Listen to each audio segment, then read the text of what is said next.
welcoming each one of us, each one of you here. Gratitude for you being here. Welcome. Today, the world needs to learn coexistence, to learn how to be one human family from us here in India.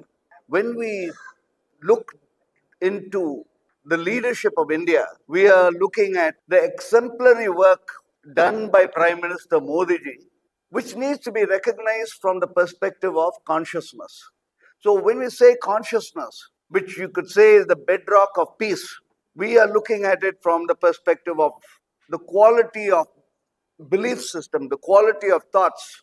Every product we can say be determined by way of quality. But what about the thought process itself? Shouldn't even thoughts have quality to it? So, in a nation like ours, we revere Mahatma Gandhiji for ahimsa. We think of him as a father of a nation because he showed the way to be together.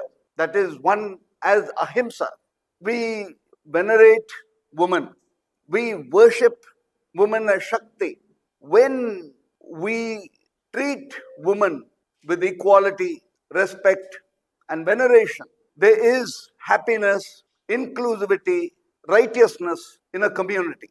Likewise, when we talk about consciousness, we are talking about how we can coexist, how we can celebrate all religions, all paths to be celebrated. How do we do that? When we recognize the basic principle of our culture, God, Goddess, divine is within each one of us. So it doesn't matter for us which way we worship God. It does not matter. It does not even matter if somebody does not worship God. That is freedom of thought.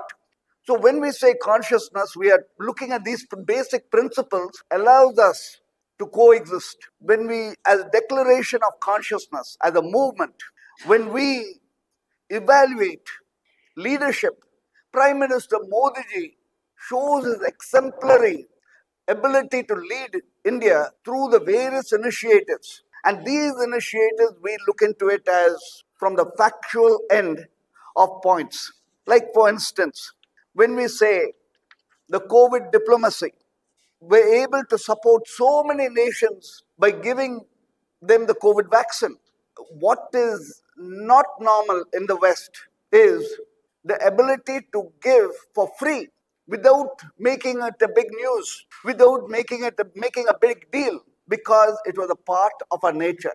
Prime Minister Modi ji mentions we cannot profit from others' suffering, and it is only our nature to do good. So when you look into the various initiatives he's taken, every one of those initiatives is that which should be recognized. Most important is our Indian narrative. So when we look at Operation Sindoor, just when we had the absolute upper hand, we declared a ceasefire.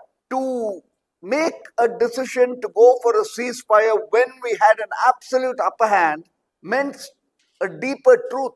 The deeper truth was suddenly knowing that Operation Sindoor was not between India and Pakistan.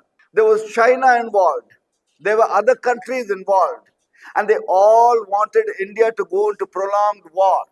Third World War passed by us, and it passed through without it being proclaimed. Operation Sindoor did the job. That Prime Minister Modi needs to take credit. So, like this is each of the initiatives we have pointed out in the paper here that we have given.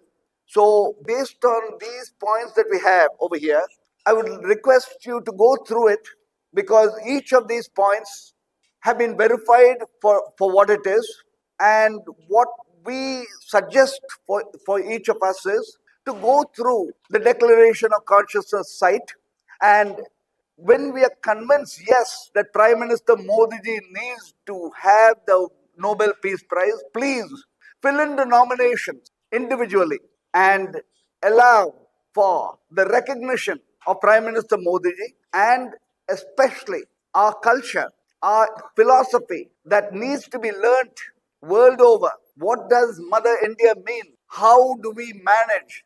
For over thousands of years, we have been a society where we welcomed all. We celebrated all the paths.